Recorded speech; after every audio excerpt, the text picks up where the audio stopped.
নমস্কার, বাংলার বার্তা থেকে বলছি সন্ময় বন্দ্যোপাধ্যায়। ম্যাডাম, আপনি ফিরছেন না, মাননীয় মুখ্যমন্ত্রী, আপনি কিছুতেই ফিরছেন না। 28শে অগস্ট আপনার ফেয়ারওয়েল স্পিচ আমরা শুনলাম, আপনারাও শুনেছেন, বাংলার বার্তার দর্শকরা শুনেছেন। 28শে অগস্ট তৃণমূল ছাত্র পরিষদের ভার্চুয়াল সভায় মুখ্যমন্ত্রী যে ভাষণটা দিলেন, এটা আমারও মনে হয়েছে এটি বিদায়ের ভাষণ।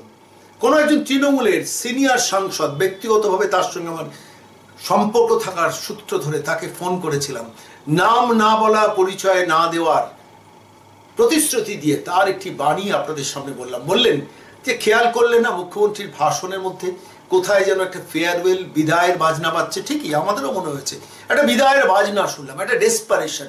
মানুষ কখন ডেসপারেট হয়? যখন ডেসপারেট হয় তখন যার কিছু করার থাকে না। মুখ্যমন্ত্রী সত্যি কথা বলতে এখন আর কিছু করার নেই, তাই ডেসপারেট।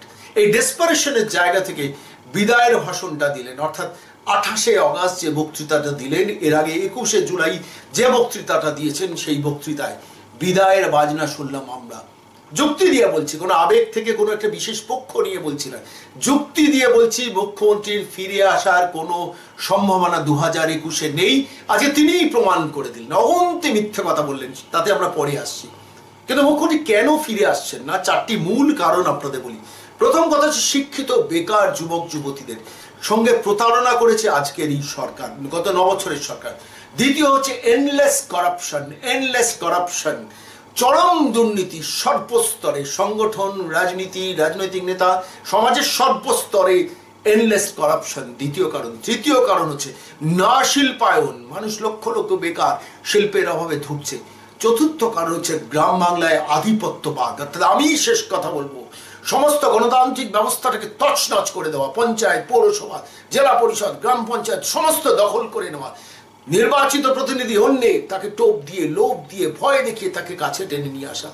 এই চতুর্থ কারণটা একটা কারণ। এই যুক্তি দিয়ে বলছি, আমরা প্রমাণ করে দেবো, প্রতিদিন প্রত্যেকটা ঘন্টায় প্রমাণ করে দেবো যে কেন মুখ্যমন্ত্রী বা শাসক দল ফিরে আসবে না। তার বহুবিধ কারণের মধ্যে এই 4টে কারণ মূলত রয়েছে। আপনি মুখ্যমন্ত্রী, আপনি বলুন তো, সঠিকভাবে বলুন, প্রাইমারি পরীক্ষার্থী, টেট পরীক্ষায় উত্তীর্ণ পরীক্ষার্থীদের সঙ্গে কি ব্যবহার করেছে আপনার সরকার? Primary, upper primary, school service commission, college service commission এবং PhD scholar, college service commission, কলেজের কন্ট্রাকচুয়াল জব, গ্রুপ ডির ওয়েটিং লিস্টের পরীক্ষার্থী, গ্রুপ ডির লক্ষ লক্ষ পরীক্ষার্থী যারা গ্রুপ ডি এর পরীক্ষা দিয়েছেন তাদের সঙ্গে কি প্রতারণা করেছেন? পার্ট টাইম শিক্ষক, ভোকেশনাল শিক্ষক, জীবিকা সেবক, এসএলও, বিভিন্ন স্তরের সমাজের সিভিক ভলান্টিয়ার, তাদের সামান্য একটা কন্ট্রাকচুয়াল অ্যাপয়েন্টমেন্ট লেটার পর্যন্ত দিতে পারেননি আপনি। হোমগার্ডদের সঙ্গে কি ব্যবহার করেছেন? বিভিন্ন নার্সিং স্টাফদের সঙ্গে কি ব্যবহার করেছেন? আমফান পরবর্তী পর্যায়ে, করোনা পরবর্তী পর্যায়ে এই পরিস্থিতিতে গরিব মানুষগুলোকে যেখানে 10,000 টাকা করে দেওয়ার কথা ছিল দেননি, বিদ্যুতের বিল 3 মাসের মুকুব করার কথা ছিল আপনি করেননি, সারা বাংলাকে প্রতারিত করেছেন। আর আজকে 28শে অগস্ট একটা লকডাউনের দিন, সেদিন তো আপনাদের ঘোষিত লকডাউন ছিল মাননীয় মুখ্যমন্ত্রী, আপনি তো সরকারিভাবে ঘোষণা করেছেন 28শে অগস্ট লকডাউন। শুধু তুলে নিলেন কি না তৃণমূল ছাত্র পরিষদের ভার্চুয়াল সভায় আপনি বক্তৃতা দেবেন, এবং এই বক্তৃতাটা দিতে গিয়ে কত অজস্র মিথ্যা কথা বললেন। আমার খালি বারবার মনে হয়, জানেন তো, বিশ্বাস করুন, বাংলার বার্তার দর্শকদের বলছি, প্রশান্ত কিশোর যে মানুষটি এসছেন তাকে পরামর্শ দিতে শুনেছি কয়েকশো কোটি টাকা নিয়েছেন, কত কোটি টাকা নিয়েছেন জানি না, কিন্তু তিনি কেন পরামর্শ দেন না মুখ্যমন্ত্রীকে? আমি যদি প্রশান্ত কিশোর হতাম, ধরুন মুখ্যমন্ত্রীর পরামর্শদাতা আমি যদি হতাম, আমি প্রথমত এবং শেষত যে কাজটা করতাম, মুখ্যমন্ত্রীকে বোঝাতাম, মাননীয় মুখ্যমন্ত্রী আপনি, মাননীয় দিদি আপনি প্রতিদিন সত্যি কথা বলাটা প্র্যাকটিস করুন। ওই ঋত্বিক ঘটকের বইয়ে সেই লাইনটা, ভাবা প্র্যাকটিস করো। তেমনি মুখ্যমন্ত্রীকে বলতাম যে দিদি আপনি সত্যি কথা বলাটা প্র্যাকটিস করুন, দিনে অন্তত 10টা করে সত্যি কথা বলুন। এটা মুখ্যমন্ত্রীকে বোঝাতাম, রেগে যেতেন কিন্তু বোঝাতাম, তাতে কিন্তু মুখ্যমন্ত্রীর লাভ হতো। 2011-য় যেভাবে যে লড়াই সংগ্রামের মধ্য দিয়ে মুখ্যমন্ত্রী উঠে এসেছেন, সেই জায়গাটাতে ফিরে যেতে বলতাম। আপনি সত্যি কথাগুলো বলুন, আপনি বলুন যে ডেলোতে আপনার কি ডিল হয়েছিল, আপনি বলুন আপনার কোন কোন নেতা চিটফান্ডে কত কোটি টাকা নিয়েছে এবং সেই টাকাটা নিয়েছে তার জন্য আমি তাদের জেলে পুরবেন। সে দীর্ঘ ইতিহাস, আমি তাতে যাচ্ছি না, কিন্তু মূল কথাটা হচ্ছে সত্যি কথা বলাটা প্র্যাকটিস করাটা দরকার ছিল। এবং 28শে অগস্ট ছাত্র যৌবনকে মিটিং করে বক্তৃতা করলেন। ছাত্র যৌবন শব্দটাকে পর্যন্ত পরিবর্তন করার জন্য প্রশান্ত কিশোর বুদ্ধি দিলেন না। বলা তো উচিত ছাত্র যুবদের, বলেন ছাত্র যৌবন, বলা তো উচিত গভর্নমেন্ট, বলেন গভর্নমেন্ট। সামান্য এই সংশোধনগুলো প্রশান্ত কিশোর কেন করে দেন না বুঝি না। থাক সে কথা, কিন্তু আমাদের বারবার মনে হচ্ছে মুখ্যমন্ত্রী এত মিথ্যা কথা কেন বলেন, বারবার তো ধরা পড়ে যান। পড়েন না মাননীয় মুখ্যমন্ত্রী? আপনি তো আমারও মুখ্যমন্ত্রী, আপনাকে দেখে লোকে যখন হাসে, আপনার কথা শুনে যখন লোকে বলে যে আপনি মিথ্যাচারণ করছেন, ভালো লাগে না। মুখ্যমন্ত্রী শব্দটার সঙ্গে মিথ্যে শব্দটা মানায় না। তাই আমরা বলি অসত্য ভাষণ দেন। কেন দেন বলুন তো? কিসের জন্য দেন? একটু সংশোধন করুন না, একটু ঠিক করুন না। বলুন না যে আমরা 7 কোটি লোককে সব মিলিয়ে সরকারি রেশন দিই, কেন্দ্রীয় সরকার থেকে 5 কোটি 5.5 কোটি লোকের রেশন আসে, আর বাকি 1.5 কোটি লোককে আমরা রাজ্য সরকার থেকে দিই। মানুষ বিশ্বাস করতো। আপনি বলছেন কি 10 কোটি লোককে নাকি আপনার সরকার রেশন দেয়। ভাবুন তো, আমি বাংলার বার্তা দর্শকদের বলছি, ভাবতে পারেন বাংলার জনসংখ্যা হিসেব 10 কোটি প্লাস, তো এই 10 কোটি লোককে নাকি উনি রেশন কার্ড দিয়ে দিয়েছেন। ভাবতে পারেন? আপনারা নিজেদের প্রশ্ন করুন তো, কতজন মানুষের হাতে আপনাদের রেশন কার্ড আছে? মধ্যবিত্ত, উচ্চ মধ্যবিত্ত সবাই ration card holder, multi storied এ সবাই রেশন কার্ড হোল্ডার। আপনারা যারা একটু বিত্তবান মানুষ অনেকেই রেশন কার্ড রাখেন না। আমি নিজেও রেশন কার্ড রাখি না, বহু মানুষ রেশন কার্ড রাখে না। ফলে স্বাভাবিকভাবে সেই সংখ্যাটা বাদ দিলে অন্তত 7 কোটি হয়, কিন্তু স্বীকার করবেন না, বলে 10 কোটি লোককে রেশন কার্ড দিয়ে দিচ্ছেন, আর 30 লক্ষ কিছু বাকি আছে, ওটাও আমরা দিয়ে দেবো।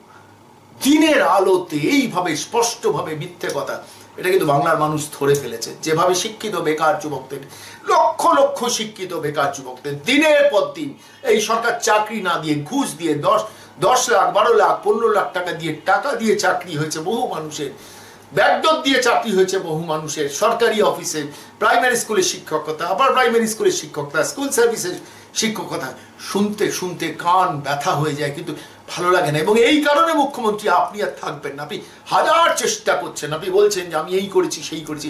আপনি সিলিকন ভ্যালির কথা বললেন, রাজারহাটে সিলিকন ভ্যালি ভুলে যাবো এত তাড়াতাড়ি মাননীয় মুখ্যমন্ত্রী? ওই রাজারহাট থেকে উইপ্রোকে তাড়িয়েছিলেন 2008-9 আন্দোলন করে, জমি আন্দোলন করে। যে উইপ্রো বলেছিল আমরা 5 বছরের মধ্যে 10,000 লোকের কর্মসংস্থান করব, সেই উইপ্রোকে তো রাজারহাট থেকে আপনি তাড়িয়েছিলেন। ভুলে যাব সিঙ্গুর থেকে টাটাকে তাড়িয়ে হাজার হাজার বেকার, শিক্ষিত বেকার বাঙালি যুবকদের চাকরির সম্ভাবনাকে আপনি নষ্ট করেছিলেন। ভুলে যাব এত তাড়াতাড়ি ইতিহাস? আজ আপনি যত কথা বলবেন তত ধরা পড়ে যাবেন। মানুষ প্রশ্ন করবে যে গত 9 বছরে একটা ভারী শিল্প আসেনি কেন?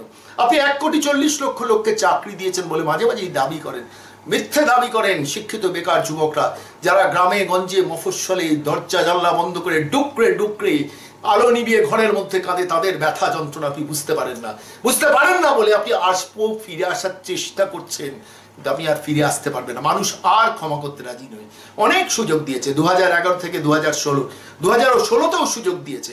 আপনাকে একটা কলিং বেল বাজিয়ে দিয়েছিল, ওয়ার্নিং বেল বাজিয়ে দিয়েছিল। 2019-এ 18টা সিট আপনি হারিয়েছেন, তারপর আপনি সংশোধন করেননি। এখনো গরিব শিক্ষিত বেকার যুবকদের দিনের পর দিন আপনার সরকার, আপনার শিক্ষা দপ্তর, বিভিন্ন দপ্তর, গ্রুপ ডি ওয়েটিং লিস্টে, primary, upper primary, school service, college service, WBCS পরীক্ষার্থীদের প্রতারণা করছেন। ব্ল্যাঙ্ক খাতা দিয়ে 167 নম্বর পেয়ে WBCS অফিসার হয়ে যাচ্ছেন। এই আবহের মধ্যে দাঁড়িয়ে আপনি ফিরে আসার স্বপ্ন দেখছেন, কিন্তু আপনি ফিরছেন না মাননীয়া। কেন ফিরছেন না? তার একটা অন্যতম কারণ, আপনার প্রতিদিন মিথ্যে কথাটা মানুষ ধরতে পেরে যাচ্ছে। বাংলার বার্তার দর্শকদের বলবো, আজও 28শে অগাস্ট যখন এই প্রতিবেদন তৈরি করছি, মুখ্যমন্ত্রীর ভাষণটা বেশিক্ষণ শুনতে পারি না, কানে বড় কষ্ট হয়, আপনারা অনেকেই শুনতে পারেন না, শরীর বড় খারাপ হয়, কিন্তু তাও আজকাল কার্যকারণে মুখ্যমন্ত্রী প্রত্যেকটা ভাষণ, প্রতিটা ভাষণ, প্রত্যেকটা মিনিট, প্রত্যেকটা সেকেন্ড, প্রত্যেকটা শব্দ ধরে ধরে শুনি এবং অ্যানালাইজ করার চেষ্টা করি। মুখ্যমন্ত্রী কি ঠিক বললেন? 21শে জুলাই আপনাদের বক্তৃতা অ্যানালাইজ করে বলছেন 30টার উপর মিথ্যা সংবাদ বলেছেন। আজকেও 30টা কেন 40টার উপর মিথ্যে তথ্য বলেছেন। প্রত্যেক দিন ধরে ধরে সেই শব্দগুলোকে ধরে ধরে আপনাদের কাছে নিয়ে আসবো এবং আপনারা বিচার করবেন আমরা ঠিক বলছি না, মুখ্যমন্ত্রী ঠিক বলেছেন। আজকে আসুন বাংলার বার্তায় আপনারা দেখুন কিভাবে রেশন নিয়ে সরকারের মিথ্যাচারণ করেছেন। 10 কোটি লোককে নাকি রেশন কার্ড দিয়ে দিয়েছেন। কি বলেছেন মুখ্যমন্ত্রী শুনুন। মাত্র রাজ্য 10 কোটি লোকের মধ্যে 10 কোটি রেশন কার্ড দেওয়া হয়ে গেছে, আরো 30 লক্ষ এদিক ওদিক বাকি আছে, সেটাও আমরা আগামী দিন করে দেব বলে আমরা বিশ্বাস করি।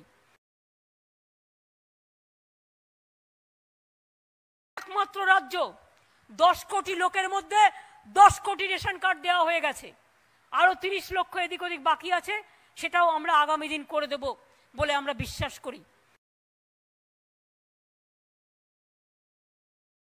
একমাত্র রাজ্য 10 কোটি লোকের মধ্যে 10 কোটি রেশন কার্ড দেওয়া হয়ে গেছে, আরো 30 লক্ষ এদিক ওদিক বাকি আছে, সেটাও আমরা আগামী দিন করে দেব বলে আমরা বিশ্বাস করি। একমাত্র রাজ্য 10 কোটি লোকের মধ্যে 10 কোটি রেশন কার্ড দেওয়া হয়ে গেছে, আরো 30 লক্ষ এদিক ওদিক বাকি আছে, সেটাও আমরা আগামী দিন করে দেব বলে আমরা বিশ্বাস করি। মাননীয় মুখ্যমন্ত্রী রেশন নিয়ে কিভাবে মিথ্যা কথা বলেছেন আপনারা শুনলেন। এবার আপনাদের শোনাবো সংখ্যালঘু ছাত্রছাত্রীদের স্কলারশিপ দেওয়া হয়েছে। 2,38 লক্ষ সংখ্যালঘু ছাত্রছাত্রীকে নাকি উনি স্কলারশিপ দিয়েছেন। আমি একটু ব্যাখ্যা করে আপনাদের বলি। 2,38 লক্ষ স্কলারশিপ, তাই তো? এ রাজ্যের জনসংখ্যা কত? 10 কোটি। 10 কোটির মধ্যে 28% মাইনরিটি আছে। আবার বলছি 28% মাইনরিটি আছে, অর্থাৎ এ রাজ্যে বসবাসকারী মাইনরিটির সংখ্যা হচ্ছে 2,80 লক্ষ সরকারি পরিসংখ্যান অনুযায়ী। 2,80 লক্ষের মধ্যে ভাবুন 2,38 লক্ষকে স্কলারশিপ দিয়ে দিয়েছেন মুখ্যমন্ত্রী। অর্থাৎ যদি হিসেব করে দেখা যায় যে 2,38 লক্ষ ছাত্রছাত্রীর বাবা মা, আমি বলছি বাবা মা যদি প্রত্যেক ছাত্রছাত্রীর বাবা মা, ভাই বোন, দাদা, কাকা, কাকিমা, ঠাকুমা, দিদিমা সমস্ত বাদ দিলাম, যে কেউ নেই, এতে শুধু বাবা মা আছে, তাহলে প্রতি ছাত্রছাত্রী পিছু যদি দুজন মানে একজন বাবা এবং একজন মা থাকেন, অর্থাৎ তাহলে সংখ্যাটা কত হয়? 5,76 লক্ষ। 5,76 বাবা মার সংখ্যা ধরলে, তার সঙ্গে ধরুন এই ছাত্রছাত্রীদের সংখ্যা 2,38 লক্ষ। আমাদের প্রশ্ন, তাহলে প্রায় 5 কোটি আর 2,07 কোটি, প্রায় 8 কোটির কাছাকাছি যদি শুধু বাবা মা আর ছেলে মেয়ের সংখ্যাটাকে যদি যোগ করলে ধরা। এরপরে ধরুন দাদা, কাকা, কাকিমা, আত্মীয় স্বজন, ঠাকুমা, দিদিমা সংখ্যাটা ধরলে 10 কোটির উপর মাইনরিটি জনসংখ্যা। মুখ্যমন্ত্রীর তথ্য যদি ঠিক বলে ধরতে হয় তাহলে তো তাই ধরতে হয়। মুখ্যমন্ত্রী যা বলেছেন সেটাকে যদি আমি সত্য, ধ্রুব সত্য বলে মানি, তাহলে 2,38 লক্ষ ছাত্রছাত্রী, তার বাবা মা মানে আরো 5.5 কোটির আশেপাশে। এবার সেইটা নিয়ে 8 কোটি হলো, এবং তারপরে আরো ধরুন তাদের বয়স্ক বাড়ির লোকেরা বা যারা পড়াশোনা করে না তাদের সংখ্যাটা ধরলে 10 কোটি, 12 কোটি। মূল জনসংখ্যা থেকে মাইনরিটি জনসংখ্যা বেশি। যদি মুখ্যমন্ত্রী তথ্যটা ঠিক ধরতে, আপনারা বিচার করুন, বাংলার বার্তার দর্শকরা বিচার করুন যে মুখ্যমন্ত্রী আজকে 28শে অগাস্ট ছাত্রছাত্রীদের সামনে প্রকাশ্যে কিভাবে অসত্য ভাষণ দিয়েছেন, কি বলেছেন একবার বাংলার বার্তা শুনুন। সরাসরি বলছেন 2,38 লক্ষ ছাত্রছাত্রীকে, মাইনরিটি ছাত্রছাত্রীকে স্কলারশিপ দিয়েছি। শুনুন, সংখ্যালঘু ছাত্রছাত্রীদের জন্য 2,38 লক্ষ স্কলারশিপ দিয়েছি। সংখ্যালঘু ছাত্রছাত্রীদের জন্য 2,38 লক্ষ স্কলারশিপ দিয়েছি। সংখ্যালঘু ছাত্রছাত্রীদের জন্য 2,38 লক্ষ স্কলারশিপ দিয়েছি। সংখ্যালঘু ছাত্রছাত্রীদের জন্য 2,38 লক্ষ স্কলারশিপ দিয়েছি। আমি একটু তথ্য সংশোধন করে দিয়ে শুরু করি। মুখ্যমন্ত্রীর ভাষণ বারবার শুনতে শুনতে তথ্যের হিসেবে আমিও গন্ডগোল করে ফেলেছি। আসল তথ্য হচ্ছে 2,38 লক্ষ মাইনরিটি ছাত্রছাত্রীকে মুখ্যমন্ত্রী স্কলারশিপ দিয়েছেন। প্রত্যেকের বাবা মার অঙ্কটা ধরলে, অর্থাৎ প্রত্যেকের পরিবারে ছাত্রছাত্রী ছাড়া যদি বাবা মা থাকেন তাহলে সংখ্যাটা 4,76 লক্ষ। এই 4,76 লক্ষের সঙ্গে 2,38 লক্ষ যুক্ত করলে কত হয়? 7,14 লক্ষ। 7,14 লক্ষ, অর্থাৎ প্রতি পরিবার যদি মুখ্যমন্ত্রী যাদের স্কলারশিপ দিয়েছেন সে এবং তার বাবা মা যুক্ত করলে 7,14 লক্ষ জনসংখ্যা হয়, মাইনরিটি জনসংখ্যা। এর সঙ্গে পরিবারের যারা ছাত্রছাত্রী নয় এবং বাবা মা নন, এই সংখ্যাটা যোগ করলে কিন্তু 10 কোটি অতিক্রম করে যায়। আমি খালি ভাবছিলাম মুখ্যমন্ত্রী কেন মানুষকে এভাবে হাসান। আমার প্রিয় মুখ্যমন্ত্রী, আপনি তো আমারও মুখ্যমন্ত্রী, আপনার নীতির সমালোচনা করি, আপনার কাজের সমালোচনা করি, কিন্তু আপনি মুখ্যমন্ত্রী কথা শুনে যদি কেউ হাসে, ব্যঙ্গ করে, বিদ্রুপ করে, ভালো লাগে না। বিশ্বাস করুন, একটু সংযত হন না। যখন স্টেটমেন্টগুলো দেবেন, যখন তথ্যগুলো মাননীয় মুখ্যমন্ত্রী আপনি দেবেন, একটুখানি ভেবে বলুন যে কথাটা শুনে কেউ হাসবে কিনা। বারবার ভাবছি প্রশান্ত কিশোর কি করে, কি করছেন প্রশান্ত কিশোর। আপনি তো মাননীয় মুখ্যমন্ত্রীকে পরামর্শ দিতে পারতেন।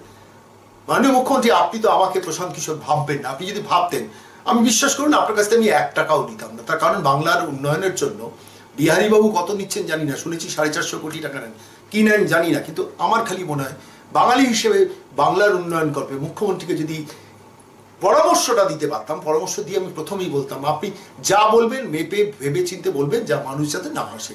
মানুষ আপনাকে বিশ্বাস করতে চায়। বিশ্বাস করুন, এখনো মানুষ আপনাকে বিশ্বাস করতে চায় যে বিশ্বাস ভঙ্গটা আপনি করেছেন, যার জন্য আদি তৃণমূলীরা সরে গেছে। এই আদি তৃণমূলীরা কিন্তু ভারতীয় জনতা পার্টির দিকে চলে গেছেন।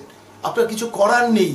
আপনার কাছ থেকে আস্তে আস্তে স্রোতের মতো মানুষ চলে যাচ্ছে, তার কারণ মানুষ আপনার কথা চিনে গেছে, বুঝে গেছে।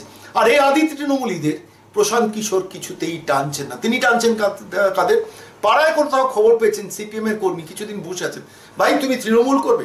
পাড়ায় কোথাও খবর পেয়েছেন যে বিজেপির কর্মী কোনো কারণে মনক্ষুণ্ণ হয়ে বসে আছে, ভাই আপনার তো প্রচুর সুনাম আছে পাড়ায়, আপনি আসুন না, আমার দল করুন না। ভাই কংগ্রেসই, আপনি কংগ্রেসটা করছেন না, আপনি আসুন না আমার দিকে। এই যে প্রশান্ত কিশোর করে রাখছেন, করতে করতে করতে করতে এই যে মার্কেটিং পলিসি, অর্থাৎ তুমি আমার দিকে এসো না, তোমায় পোস্ট দেবো, এবং নানান ধরনের দুর্নীতির গল্প শোনা যাচ্ছে, আমরা বিশ্বাস করছি না। কিন্তু যদি সত্যি তাই হয়, তাহলে প্রথম দিন যারা তৃণমূলটা করেছিলেন তাদের কথা ভাবলেন না? যদি তাদের কথা ভাবতেন 28শে অগাস্ট প্রথম দিন থেকে তৃণমূল করা শোভনদেব চট্টোপাধ্যায়কে আজকে মঞ্চে রাখতেন। আজকে আপনি সম্বোধন করলেন কাকে? আপনি সম্বোধন করলেন তৃণাঙ্কুর, অভিষেক এবং তার সঙ্গে আমাদের পিকেও এখানে আছে, অর্থাৎ প্রশান্ত কিশোর আছে। ভাবুন, তৃণমূল ছাত্র পরিষদের অনুষ্ঠানে তৃণমূল দলটা তৈরি হয়েছিলেন, যারা তৈরি করেছেন সেই মানুষকে আপনি কাছে রাখলেন না। শোভনদেব চট্টোপাধ্যায়, সাধন পাণ্ডে, যে মানুষগুলো ছিলেন, এদের ভুলে গেছেন বলেই তৃণমূলের এই বিপর্যয়। পঙ্কজ বন্দ্যোপাধ্যায় মৃত্যুর কিছুদিন আগে একজন পরিচিত, আমার পরিচিত জনকে বলেছিলেন যে কি ভেবে একে নিয়ে এসেছিলাম আর কি হয়ে গেল। তার এই আক্ষেপ, তিনি তৃণমূল দলটা করেনি। বহু তৃণমূলীরা এইভাবে পাড়ায় গ্রামে গঞ্জে মফস্বলে বসে আছেন, প্রশান্ত কিশোর কিন্তু এদের দিকে তাকাচ্ছে না। এই আদি তৃণমূলকে আস্তে আস্তে আস্তে আস্তে প্রশান্ত কিশোর কিন্তু বিচ্ছিন্ন করে দিচ্ছেন। আমার মনে হচ্ছে, সত্যি কি মিথ্যে আপনি বলবেন মাননীয় মুখ্যমন্ত্রী, আজকে প্রশান্ত কিশোরকে আপনি সম্বোধন করলেন তৃণমূল ছাত্র পরিষদের অনুষ্ঠানে, আর সেখানে শোভনদেব চট্টোপাধ্যায় বাড়িতে বসে রইলেন। ঠিক এই জায়গা থেকে এই বিপর্যয়টা শুরু। গ্রাম বাংলার বিভিন্ন অঞ্চলে কিভাবে বিপর্যয় হচ্ছে সেই ইতিহাস আপনি আমার থেকে ভালো জানেন। কিন্তু এই মুহূর্তে ধরুন পিকের পরামর্শে আপনি সম্মত, আমরা জানি না সত্য কি মিথ্যে কার পরামর্শে, কিন্তু আমরা যা বুঝছি আপনার সেই বিশিষ্ট বুদ্ধিদাতার পরামর্শে শেষ পর্যন্ত কাদের দলে নিয়ে আসছেন কাকে? কুণাল ঘোষকে রাজ্য কমিটির মুখপত্র করে নিয়ে আসছেন। তিনি একদিন বলেছিলেন মুখ্যমন্ত্রীকে অ্যারেস্ট করা হোক। ভাবতে পারছেন? মনে পড়ে আপনার? আমরা আপনাকে মনে করিয়ে দিচ্ছি, এই কুণাল ঘোষ বলেছেন মুখ্যমন্ত্রীকে অ্যারেস্ট করা হোক। সেদিন আদি তৃণমূলীরা বিক্ষোভে ফেটে পড়েছিল। আজকে সেই আদি তৃণমূলীরা আস্তে আস্তে আস্তে আস্তে আপনার কাছ থেকে সরে গেছে, আর কুণাল ঘোষ রাজ্য তৃণমূলের মুখপত্র হয়েছেন। কুণাল ঘোষ সেনকে কি বলেছেন আসুন একবার নিজের চোখে আপনি একবার দেখে নিন। সিবিআই যেখানে মামলা করছে সেখানে রাজ্য সরকার পুলিশ দিয়ে আমাকে হেনস্থা করা হচ্ছে। মিথ্যা মামলায় আমাকে সিবিআই যেখানে মামলা করছে, মুখ্যমন্ত্রী অ্যারেস্ট করুন, মুখ্যমন্ত্রী অ্যারেস্ট করুন, মুখ্যমন্ত্রী অ্যারেস্ট করুন, সমস্ত সুবিধা অবিলম্বে মুখ্যমন্ত্রী অ্যারেস্ট করতে বলুন।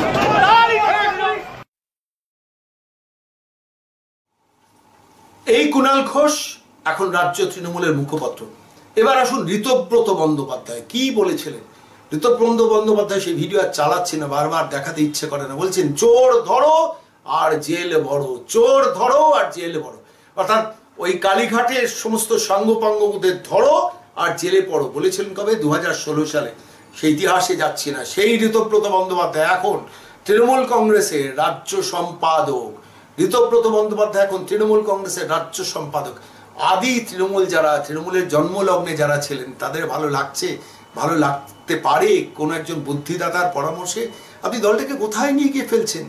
আপনি শেষ পর্যন্ত ছত্রধর মাহাতো, যার হাতে রক্তের দাগ আছে জ্ঞানেশ্বরী কাণ্ড থেকে, কত বামপন্থী কর্মীর রক্তাক্ত হওয়ার ইতিহাসের সঙ্গে তার নামটা জড়িয়ে গেছে, সেই ছত্রধর মাহাতোকে রাজ্য কমিটির সদস্য করে পদ দিয়ে জঙ্গলমহল দখল করতে চাইছেন। সেই জঙ্গলমহলে ছত্রধরের সম্বন্ধে ইমেজটা কি একটু খবর নেননি আপনি? আপনার বুদ্ধিদাতা কিভাবে আস্তে আস্তে আপনাকে ডোবাচ্ছে। আপনি মাঝে মাঝে বলেন না যে ওই গুজরাটকে বাংলা চালাতে দেবো না, আজকে তো বিহার বাংলা চালাচ্ছে। বিহারের অনুজ শর্মা আপনার রাইট হ্যান্ড, বিহারের প্রশান্ত কিশোর আপনার লেফট হ্যান্ড, তাদের পরামর্শে আপনি বাংলা চালাচ্ছেন মাননীয় মুখ্যমন্ত্রী, ভেবে দেখবেন। এবং একই সঙ্গে নাগপুরও বোধহয় আপনাদের চালাবে আগামী দিনে, কারণ নাগপুরের RSS এর সঙ্গে যারা সংখ্যালঘু ভাই বোনরা আছেন তারা ভালো করে কান খাড়া করে শুনুন। RSS 29 বছর ধরে RSS করা কৃষাণু মিত্র, 29 বছর ধরে RSS করা কৃষাণু মিত্র বিজেপি থেকে, তাকে সবে তৃণমূল কমিটিতে নিয়ে আসা হয়েছে। কে এনেছেন? পার্থ চট্টোপাধ্যায়। সম্প্রতি সেই ছবি আমরা ক্যামেরায় দেখেছি। সেই কৃষাণু মিত্র একদিন এই মমতা বন্দ্যোপাধ্যায় সম্বন্ধে কি বলেছেন আপনারা দেখে নিন, শুনে নিন নিজে। আজকে নরেন্দ্র মোদী যেটা আজকে ত্রিপুরার যে উদাহরণটা দেখালেন, তিনি সেখানে প্রধানমন্ত্রী, তিনি সেখানে দেশের প্রধানমন্ত্রী, ভারতবর্ষের 125 কোটি মানুষের প্রধানমন্ত্রী। কিন্তু দিদিমণি এখনো বাংলার 8 কোটি মানুষের মুখ্যমন্ত্রী হয়ে ওঠেননি। উনি ওই মুষ্টিমেয় তৃণমূল পার্টিটির প্রেসিডেন্ট, তৃণমূল পার্টিটির তৃণমূলের বসম্বর। 28 অগস্ট তৃণমূল কংগ্রেস সুপ্রিমো মঞ্চ থেকে সম্বোধন করলেন কাকে? প্রশান্ত কিশোর। আমার পিকে এখানে আছে, কি গর্ব তাকে নিয়ে। অথচ ওই মঞ্চে থাকা উচিত ছিল শুভেন্দু অধিকারী। কেন বাংলার তৃণমূল কর্মীরা বিশ্বাস করে যে মমতা বন্দ্যোপাধ্যায়ের পর 2 থেকে 10 নম্বর স্থান যদি কেউ থাকেন সেটা হচ্ছে শুভেন্দু অধিকারী। নন্দীগ্রাম থেকে শুরু করে বিস্তীর্ণ সংগ্রামের লড়াইয়ের পথ ধরে একটা জনভিত্তি তার তৈরি হয়েছে এবং সেটা তৃণমূল কর্মীদের মধ্যে তৈরি হয়েছে। মমতা বন্দ্যোপাধ্যায়ের জনভিত্তির পর তৃণমূল কংগ্রেসে যদি কারোর জনভিত্তি থাকে, অন্য কেউ নয়, অন্য কোনো যুবরাজ নয়, একমাত্র শুভেন্দু অধিকারী। এবং 10ম স্থান পর্যন্ত শুভেন্দু অধিকারী, একাদশ স্থানে অন্যরা লড়াই করতে পারেন। সেই শুভেন্দু অধিকারীকে আপনার প্রয়োজন হলেন না। পরিবহন মন্ত্রী হিসেবে তাকে মেদিনীপুরে গ্যারেজ করে রাখলেন, আর রাজ্যে পরিবহন ব্যবস্থাটা বিপর্যয়ের মুখে পড়ল। সমস্ত বাস ভাড়া বৃদ্ধি হয়ে গেল, একদম বিধ্বস্ত হয়ে গেল পরিবহন ব্যবস্থাটা। আলাপন বন্দ্যোপাধ্যায়কে দিয়ে পরিবহন ব্যবস্থা মাননীয় মুখ্যমন্ত্রী চালালেন। তার কারণ শুভেন্দু অধিকারীকে আপনি পসিবল থ্রেট মনে করেন। কার জন্য সেটা নতুন করে এখানে বললাম না। এই মঞ্চে 28 অগস্টের মঞ্চে তো শুভেন্দু অধিকারী থাকার কথা ছিল, রাখলেন না তাকে। উল্টে প্রশান্ত কিশোর আপনার আপন হলো। এখানেই আপনার বিপর্যয়ের কারণ। এটা বারবার করে আমরা চিহ্নিত করে কথা বলছি এই কারণে। আজকে ডোমকল থেকে একজন তৃণমূল কর্মীর সঙ্গে ফোনে কথা বলছিলাম, রাজু আনসারি। তিনি দুঃখ করে কি বললেন, কষ্ট যন্ত্রণা নিয়ে কি বললেন, এবং তার স্পষ্ট বাক আমাদের হতবাক করেনি। আমরা বুঝেছি এটাই সত্য। কি বলেছেন রাজু আনসারি নিজের কানে? মাননীয় মুখ্যমন্ত্রী আপনি শুনুন এবং বাংলার বার্তার দর্শকরাও শুনুন। তিনি শুভেন্দু অধিকারীকে কোন চোখে দেখে, মুখ্যমন্ত্রীর পরে তাঁরই মুখ্যমন্ত্রী হওয়া উচিত বলেছেন রাজু আনসারি আমাদের সরাসরি টেলিফোনে। শুনুন। নমস্কার, শুনতে পাচ্ছেন রাজু আনসারি? হ্যাঁ বলুন স্যার বলুন। হ্যাঁ বলছি, আপনি তো ডোমকলে থাকেন, একটা কথা বলুন তো, মুর্শিদাবাদে দীর্ঘদিন ধরে অবজারভার ছিলেন শুভেন্দু অধিকারী। মুর্শিদাবাদের তৃণমূল কর্মীরা শুভেন্দু অধিকারীকে কোন চোখে দেখেন, কি চোখে দেখেন একটু বলবেন? স্যার বলছিলাম, মুর্শিদাবাদে একমাত্র মুখ্যমন্ত্রী পরবর্তী লিডার হিসাবে কিন্তু শুভেন্দু অধিকারীকে সম্মান দেয় এবং মনে প্রাণে শুভেন্দু অধিকারীকে জান দিয়ে ভালোবাসে। শুভেন্দু অধিকারীর নেতৃত্বে কিন্তু তৃণমূল দলটি করতে যায়। মুখ্যমন্ত্রী পরবর্তী স্থান কিন্তু একেবারে শুভেন্দুকে দেওয়া আছে গোটা মুর্শিদাবাদ জেলা জুড়ে। এবং মানে আপনি বলছেন যে চোখ বন্ধ করে সবাই শুভেন্দু অনুগামী আপনাদের ওখানে মুর্শিদাবাদে? একেবারে 2-1টা বাদে কিন্তু একেবারে মুখ্যমন্ত্রীর পরবর্তী স্থান কিন্তু আমাদের মুর্শিদাবাদে শুভেন্দু অধিকারী। এক কথা শুভেন্দু অধিকারী। মানে তৃণমূল কংগ্রেসে অভিষেক বন্দ্যোপাধ্যায়ের থেকেও শুভেন্দু অধিকারীর অ্যাকসেপ্টেন্স অনেক বেশি বলছেন? একেবারে স্যার, অনেকটা বেশি। কারণ এখানে মুর্শিদাবাদের প্রতিটা ব্লকে থেকে পঞ্চায়েত স্তরে শুভেন্দু অধিকারীর পায়ের ছাপ আছে এবং প্রতিটা মানুষের সঙ্গে অন্তরের সঙ্গে সম্পর্ক মতো শুভেন্দু অধিকারীর সম্পর্ক, এবং এত ভালো পলিটিক্স করে, মানে সাধারণ মানুষের সঙ্গে মিশে যায় এবং সাধারণ মানুষের ফোন কল উনি রিসিভ করেন এবং যথেষ্ট গুরুত্ব দিয়ে উনি ফোন করেন এবং কথাগুলো শোনার চেষ্টা করে। এটাই বড় পাওনা স্যার। মানে আপনি বলছেন যে মুর্শিদাবাদের সমস্ত তৃণমূল কর্মী শুভেন্দু অধিকারীর সঙ্গে আছেন? একেবারে একেবারে। আজকে যে শুভেন্দু অধিকারীর প্রতি যে অসম্মানটা তৃণমূলের মধ্যে হচ্ছে, সেই ব্যাপারে আপনাদের মানে আপনারা যারা তৃণমূল করেন মুর্শিদাবাদে, তাদের অভিমত কি? স্যার আমরা বক্তব্য হচ্ছে, মুর্শিদাবাদের মতো একটা পিছিয়ে পড়া জায়গা একমাত্র তৃণমূলের শুভেন্দু অধিকারীর নেতৃত্বে মমতা ব্যানার্জির নির্দেশে যে উন্নয়ন করেছে, এখানে শুভেন্দু অধিকারী ছাড়া অন্য কোনো পলিটিশিয়ান থাকলে এত ভালো উন্নয়ন হতো না, কিন্তু ভালো জায়গা যেত না। কিন্তু আপনি আমাকে একটা কথা বলুন তো, সেই শুভেন্দু অধিকারীকে তো পদে পদে মুখ্যমন্ত্রী অসম্মানিত করছেন। তাকে ট্রান্সপোর্ট ডিপার্টমেন্টে মন্ত্রী করেও এই লকডাউনের মধ্যে গত 100 দিনের মধ্যে তাকে যথাযথ গুরুত্ব দিয়ে দায়িত্ব দিয়ে কাজ করতে দেওয়া হয়নি। তাকে মেদিনীপুরে থাকতে বলা মানে মতনই হয়েছে প্র্যাকটিক্যালি। উনি নবান্ন থেকে ট্রান্সপোর্ট ডিপার্টমেন্টে আলাপন বন্দ্যোপাধ্যায়কে দিয়ে চালানোর চেষ্টা করেছেন। অবজারভার পদ তুলে দিয়ে মুর্শিদাবাদ বা বেশ কিছু জেলা থেকে শুভেন্দু অধিকারীকে বিচ্ছিন্ন করে দেওয়া হয়েছে। এই ব্যাপারে আপনাদের কি অভিমত? স্যার প্রথম কথা আমরা বলবো যে মুখ্যমন্ত্রীর প্রতি সত্যি যথেষ্ট আস্থা এবং ভালোবাসা আছে এবং যথেষ্ট উনি বুদ্ধিমতী। উনি কোন একটা ছোট জায়গা থেকে আছে রাজ্যের সিএম, এবং ওনার যে এটা সত্যি হয়তো আমাদের কষ্ট হচ্ছে মেনে নিতে, কিন্তু আমাদের ভরসা আছে বা মুর্শিদাবাদ বাসীর ভরসা আছে যে মুখ্যমন্ত্রী এমন কোনো কাজ করবে না যেটাই শুভেন্দু অধিকারী ক্ষতি হয়। হয়তো কিছুদিনের জন্য খারাপ লাগছে স্যার, কিন্তু শোনা যায় সেটা হচ্ছে উনি ওর ভাইপোকে প্রমোট করার জন্য শুভেন্দু অধিকারীকে ক্রমশ বিচ্ছিন্ন করে দিচ্ছেন মানুষের কাছ থেকে, চেষ্টা করছেন, পারবেন না, চেষ্টা করছেন। হ্যাঁ স্যার, এটা ঠিক কথা বলেছেন। আমাদের অনেক নিউজ পোর্টাল এটা দেখছি যে অভিষেক ব্যানার্জিকে প্রায়োরিটি দেওয়া হচ্ছে বেশি, কিন্তু সাংগঠনিক নেতা হিসাবে এখন অব্দি মুখ্যমন্ত্রীর পরবর্তী স্থানে কিন্তু একমাত্র লিডার শুভেন্দু অধিকারী। আপনারা তৃণমূল কর্মীরা, মানে মুর্শিদাবাদের তৃণমূল কর্মীরা কি শুভেন্দু অধিকারীকে মুখ্যমন্ত্রী হিসেবে দেখতে চাইছেন? স্যার মুখ্যমন্ত্রী, হ্যাঁ একেবারে ঠিক বলেছেন। আমাদের পরবর্তী যদি মুখ্যমন্ত্রীর পরবর্তী যদি কেউ হয় মমতা ব্যানার্জি পরে, তো সেকেন্ড চয়েস কিন্তু একেবারে এক কথায় বলতে পারি সেটা হচ্ছে শুভেন্দু অধিকারী। কিন্তু পরবর্তী একটা কথা বলুন যে অভিষেক বন্দ্যোপাধ্যায় সেই জায়গাটা শুভেন্দু অধিকারীকে ছাড়বেন কেন? কারণ এই জন্য ছাড়া উচিত, এটা তো একটা দল, এটা তো কোনো ফ্যামিলি ভাবে যেভাবে বংশ পরম্পরা স্যার চলতে পারে না। কারণ এটা একটা দল, এটা দলকে টিকে রাখতে গেলে কিন্তু নিজের ফ্যামিলি টানতে গেলে কিন্তু দলটা হয় না।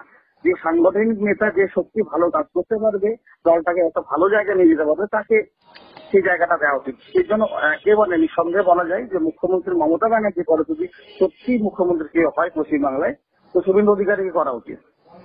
অনেক ধন্যবাদ দলটা ডেভেলপের জন্য স্যার। রাজু আনসারি, আপনাকে অনেক ধন্যবাদ। মাননীয় মুখ্যমন্ত্রী, আপনাকে কিন্তু বিহার ডোবাচ্ছে। আমি কেন বারবার বলছি, বিহার থেকে এসছেন, বিহার কি বাঁধ বন্ধ করে দিয়ে, বিহার কি বন্ধ করে দিয়েছেন, সেখানে তালাচাবি ঝুলিয়ে দিয়েছেন, সেখানে কর্মচারীদের বিদায় জানিয়ে দিয়েছেন। সেইখান থেকে সে বেঙ্গল কি করতে এসছেন প্রশান্ত কিশোর, সেই প্রশান্ত কিশোর আদি তৃণমূলীদের কিন্তু কোনো সম্মান দিচ্ছেন না। তার কাছে সম্মানিত হচ্ছেন কে? কুণাল ঘোষ। তার কাছে সম্মানিত হচ্ছেন কে? ঋতব্রত বন্দ্যোপাধ্যায়। তার কাছে সম্মানিত হচ্ছেন কে? ছত্রধর মাহাতো। তার কাছে সম্মানিত কে হচ্ছেন? RSS করা কৃষাণু মিত্র। আর আদি তৃণমূলীরা আস্তে আস্তে আস্তে আস্তে আপনার দল থেকে বিচ্ছিন্ন হয়ে যাচ্ছে। এবং এই প্রসঙ্গেই, এই ঘটনা সম্বন্ধে আমরা সরাসরি গিয়েছিলাম বিশিষ্ট গবেষক অধ্যাপক ডক্টর বিশ্বনাথ চক্রবর্তীর কাছে। তিনি কি বলেছেন আসুন বাংলার বার্তার এই পর্বের প্রতিবেদনের একদম শেষ পর্বে শুনুন নিজের কানে।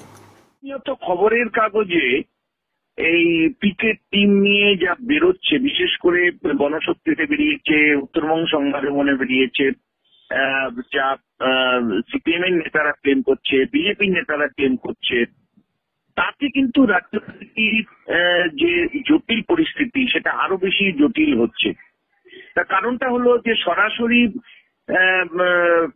পিকেট টিম তারা বিরোধী দলের নেতাদের বাড়িতে চলে যাচ্ছে, নানা রকম সুযোগ সুবিধের অফার করছে বলে খবর, এবং যে প্রক্রিয়ার মধ্য দিয়ে বিভিন্ন দলের নেতা নেত্রীদের সাথে যোগাযোগ করে তাদেরকে তৃণমূল কংগ্রেসে আনার প্রক্রিয়া, এটা অভূতপূর্ব, এটা ছেড়ে ধরার মতন অনেকটা। এবং দেখুন, কোচ সাধারণত মাঠের বাইরে খেলোয়াড়দের উদ্বুদ্ধ করে, প্রশিক্ষণ দেয়, কিন্তু সেই কোচ যদি সরাসরি নিজেই মাঠে নেমে যায় তাহলে যে জটিলতাটা তৈরি হয়, পশ্চিমবঙ্গে মনে হয় সেই জটিলতা তৈরি হয়েছে। যে প্রশ্নটা খুব গুরুত্বপূর্ণ সেটা হলো, সেদিন পর্যন্ত যারা হার মারছিল, সেদিন পর্যন্ত ধূপগুড়ির প্রাক্তন এমএলএরা হারমাত বলে পরিচিত ছিল তৃণমূলের কাছে। সেই হারমাতদেরকে প্রশান্ত কিশোরের টিম আনছেন দলে। যে RSS এর নেতারা বছরকে বছর নাগপুরে রাজনীতি করছেন, সেই RSS নেতারা কি করে গণতান্ত্রিক নেতা হয়ে উঠলেন তৃণমূলের কাছে, যে সেই RSS এর নেতাদেরকে তৃণমূলের তিন ঝান্ডা দিয়ে তার শুদ্ধিকরণ হয়ে গেল। আসলে তৃণমূলের মধ্যে হারমাদিকরণ যেমন ঘটছে, তেমনি RSS এর করণও কিন্তু একইভাবে আমি লক্ষ্য করছি। দেখুন, এটা খুব বড় প্রশ্ন।